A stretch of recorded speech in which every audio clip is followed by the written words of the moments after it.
Normalement, on va commencer. Il est 3 heures. Encore merci d'être là, merci d'être impliqué dans ce projet. Très bien. Bien, alors je vais commencer par partager mon écran avec vous tout de suite. Alors, encore une fois, bonjour à tous et à toutes. Ça nous fait vraiment très plaisir. Toute l'équipe du projet TechMed est très contente de vous avoir avec nous, d'avoir votre appui, votre compétence, vos compétences, vos professionnalismes pour pouvoir justement mettre au point et mettre en place ce modèle de prise en charge des personnes âgées, qu'elles soient dépendantes et ou à risque d'exclusion sociale. Alors, ce webinaire, le webinaire d'aujourd'hui, c'est une continuité des deux précédents webinaires, celui du 3 novembre et celui du 11 décembre. Donc, l'objet de ce webinaire, c'est d'identifier les besoins des acteurs clés en matière de renforcement des compétences, bien sûr, en relation avec notre modèle de prise en charge des personnes âgées et en relation avec sa mise en place pour une période pilote dans une zone pilote que nous allons discuter après. Alors, nous allons commencer par une présentation qu'on va partager avec vous, qui va se faire donc entre moi et professeur Hejr Sriri. Avant de passer à la présentation, j'aimerais bien vous dire que toute l'équipe du projet TechMed est là. Nous avons avec nous, en plus de Hejr et de moi-même, Dr Shiraz Beji, qui est le point focal de la communication du projet TechMed. Également, Madame Najwa Ben Amara, qui est le point focal financier du projet TechMed. Nous avons aussi nos consultants experts en communication et en marketing, Madame Amel Bourassi, Madame Rodil Anebi et Monsieur Haroun Chamli. Donc, tous vous souhaitent la bienvenue parmi nous aujourd'hui. Bien. Donc, nous allons commencer, comme je vous l'ai dit, par une présentation qui va se faire en 2 temps. Moi-même, je vais vous présenter ce qu'on entend par renforcement de compétences, des compétences. Et l'objectif de ce renforcement des compétences, bien sûr, après un bref rappel du modèle qui a été élaboré, de son plan d'action et aussi de l'évaluation des actions qui vont être mises en place. Je vous ai envoyé il y a 1 heure, 2 heures de temps, le résultat de la synthèse, le résultat de vos évaluations des actions de ce modèle. En moyenne, normalement, c'est une vingtaine de personnes qui ont fait le test de ce multi-criteria mapping. Je vous ai envoyé le résultat de chacun et chacune d'entre vous selon les notes que vous avez attribuées. Et après, moi-même, pour cette présentation, j'ai fait une synthèse. C'est le logiciel, au fait, qui a fait une synthèse de toutes les notes que vous avez attribuées, en tenant compte, bien sûr, des facteurs de pondération, si jamais vous avez utilisé des facteurs de pondération. Je suis désolée de vous avoir envoyé ce résultat de synthèse tardivement, mais je reste à votre disposition pour vous l'expliquer un à un. Normalement, vous allez retrouver vos notes et vous allez retrouver, bien sûr, la classification des actions en fonction des notes que vous avez vous-même attribuées à ces actions pour évaluer l'efficacité de ces actions. Donc, tout de suite, je commence par un rappel de notre modèle.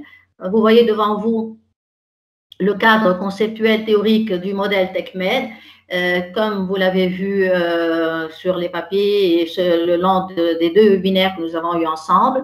Le modèle TechMed s'articule autour de 6 dimensions. La première, c'est celle des bénéficiaires, qui sont les personnes âgées elles-mêmes et leur entourage. Deuxième dimension, ce sont les prestataires de soins de santé et de soins sociaux. Ensuite, c'est l'environnement de soins de prestation qui doit être durable et qui doit être donc efficace. Ensuite, il y a les 3 dimensions, gouvernance, financement et technologie. Ce modèle aussi, il s'articule autour de 5 concepts Il y a d'abord tous les aspects éthiques comme la dignité de la personne, les droits de l'homme, l'autonomie, la justice, l'équité. Il y a bien sûr l'aspect transculturel qui tient compte non seulement de l'aspect culturel dans le pays lui-même où se fait le modèle, mais aussi c'est un modèle qui est destiné à être reproduit dans d'autres pays. Donc l'aspect transculturel, surtout dans les pays du bassin méditerranéen, est un aspect qui est inclus dans ce modèle TechMed. Il y a bien sûr la dimension genre, il y a l'inclusion sociale et l'aspect anti-agisme. Et le dernier concept, c'est la recherche qui permet bien sûr d'améliorer la qualité du modèle et qui permet aussi sa dissémination à l'échelle nationale et internationale. De même, ce modèle, il va être appliqué à 3 niveaux pour chacune des dimensions et pour chacun des concepts, les niveaux macro, méso et micro. Nous avons vu lors du webinaire du 11 décembre les actions à mettre en place qui ont été élaborées avec votre participation. Et il s'agit de 51 options d'action qui ont été groupées en 24 actions. Et ces 24 actions ont été elles-mêmes rassemblées en 9 groupes que vous voyez devant vous, que nous avons discuté ensemble lors du webinaire du 11 décembre. Lors du webinaire du 11 décembre, nous avons également fait le test de cette méthode d'analyse multicritérium mapping ou MCM pour tester et prioriser les 24 options d'action qui vont être retenues selon cette méthode-là, retenues ou pas selon cette méthode-là. Et pour évaluer ces options d'action ou ces actions, nous avons utilisé 5 critères d'évaluation. Ces critères ont été élaborés ensemble selon un consensus lors du 11 décembre. Il s'agit le premier critère, c'est la volonté politique. Ensuite, le coût pour le gouvernement, pour chacune des actions, le bénéfice sociétal que pourrait éventuellement amener l'action mise en place, sa faisabilité technique et enfin son acceptabilité par les personnes âgées et leur entourage. Je vous présente ici la synthèse de vos évaluations. Donc, sur les 20 personnes qui ont participé dans ce test, et j'espère ne pas avoir oublié quelqu'un qui a participé et qui n'a pas trouvé son nom ou le résultat de sa participation.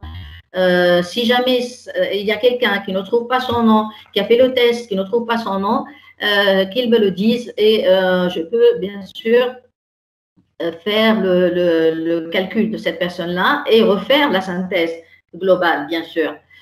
Alors, parmi les 20 personnes qui ont fait le test du MCM, il y a 5 personnes qui n'ont utilisé que 5 critères.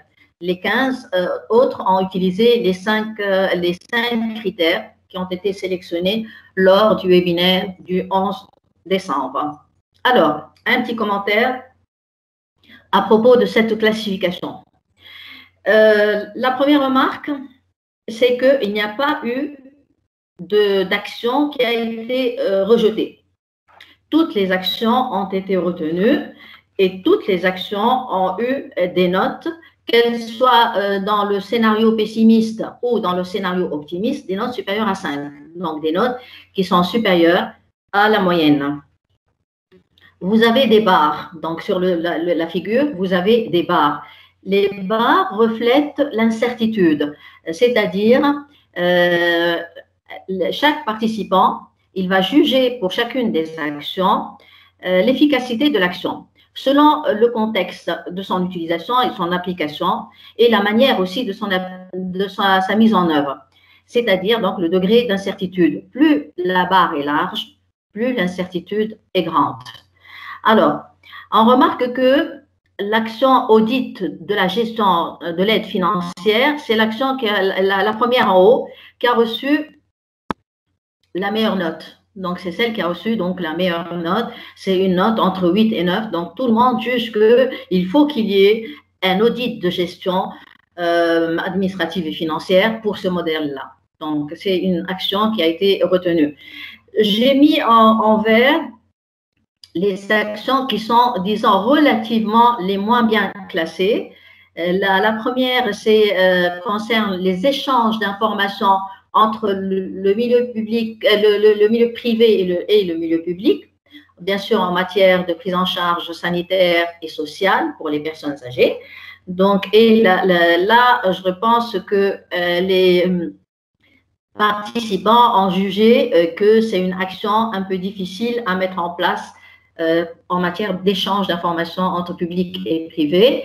Et aussi, la même notation a été donnée pour la législation ou la réglementation qui protège les droits des personnes âgées. Ce sont ces deux actions-là qui ont été les moins bien classées par rapport aux autres. J'ai mis en orange les actions qui présentent une large incertitude, c'est-à-dire que ces actions-là, la première, c'est la collaboration entre les professionnels de la santé et les professionnels du milieu social. La seconde, c'est l'actualisation du montant de l'aide sociale. Et là aussi, je pense que les participants ont pensé au contexte très difficile financier de la Tunisie. Il y a aussi, pareil, pour la recherche qui sera orientée sur la vieillesse, qui a reçu donc c'est une barre large. Donc, elle dépend plus du contexte du pays pour cette action-là, pour son application. Peut-être que ceux et celles qui ont donné des notes très larges pensent que la recherche a beaucoup de chemin à faire en Tunisie pour pouvoir être menée à bien et que pour le moment, ce n'est pas une des priorités pour la mise en place de ce projet TechMed. Alors ensuite, nous avons les deux dernières, c'est de former l'entourage familial et la formation des prestations de soins. Pour former l'entourage familial, donc la barre elle est large, l'incertitude est large, mais sincèrement j'ai été étonnée pour la formation des prestations de soins, que les participants soient sceptiques, un peu sceptiques par rapport aux autres. Tout est relatif, mais par rapport aux autres actions en matière de formation des prestataires de soins. Autant dans le scénario optimiste, la moyenne est supérieure à 9, donc c'est une excellente note. Autant dans le scénario, pessimiste, la note, elle est un peu plus que 7. Donc, peut-être que la formation des prestataires de soins, cette formation, est-ce que ce n'est pas le moment? Est-ce que les gens ne vont pas l'accepter? Les prestataires de soins ne vont pas l'accepter? C'est une surcharge de travail pour eux. On va le discuter ça après. Après, alors tout ce qui est neuf, donc tout ce qui est bleu, c'est des actions qui sont très similaires dans leur appréciation d'efficacité. La barre n'est pas très large et je pense que les participants ont estimé que c'est des actions à garder et qui peuvent être appliquées dans le cadre de ce modèle TechMed. Voilà brièvement une petite analyse sur cette synthèse d'appréciation.